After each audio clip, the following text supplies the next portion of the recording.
Arestado ang suspect sa pangahalay sa isang 13 anyos na dalagita noong 2014 matapos magtago sa loob ng mahigit isang dekada.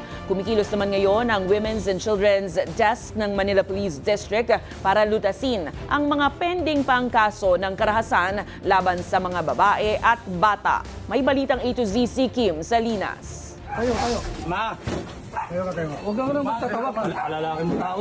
Mahigit isang dekadang nagtago sa batas pero nitong March 3, bumagsak sa kamay ng mga operatiba ng Manila Police District ang sospek na si alias Aga, 53 anyos. Ang kaso ng sospek, pangahalay sa kanyang 13 anyos na stepdaughter noong taong 2014. Etong bata is malaki yung tiwala niya kasi tatay-tatayan na nga niya eh.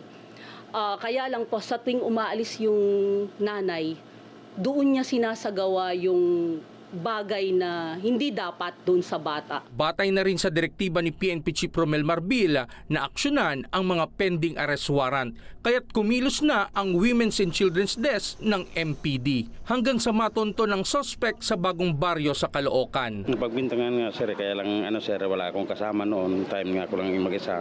Sana maawa kayo po sa akin nga hindi wala naman akong nagawang mali sa inyo po. Alinsunod sa batas, walang statute of limitation ng kasong rape. Ibig sabihin, kahit matagal nang nangyari ang krimen ay maaari pa ring maghain ng kaso ang rape victim laban sa suspect. Hindi na humarap sa MPD ang complainant at sa korte na lamang aniya sila maghaharap-harap.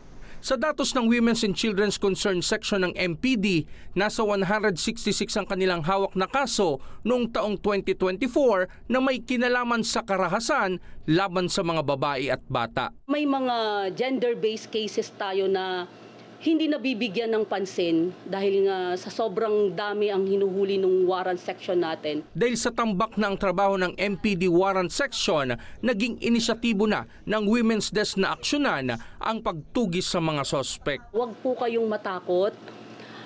Lumabas po kayo, katulong niyo po ang PNP para masolve po yung mga problema ninyo. Meron po tayong tinatawag na confidentiality.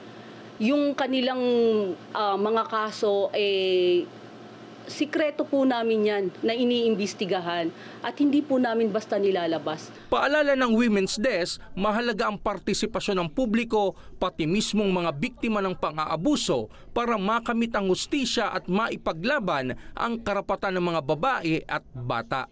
Para sa Balitang A to Z, Kim Salinas.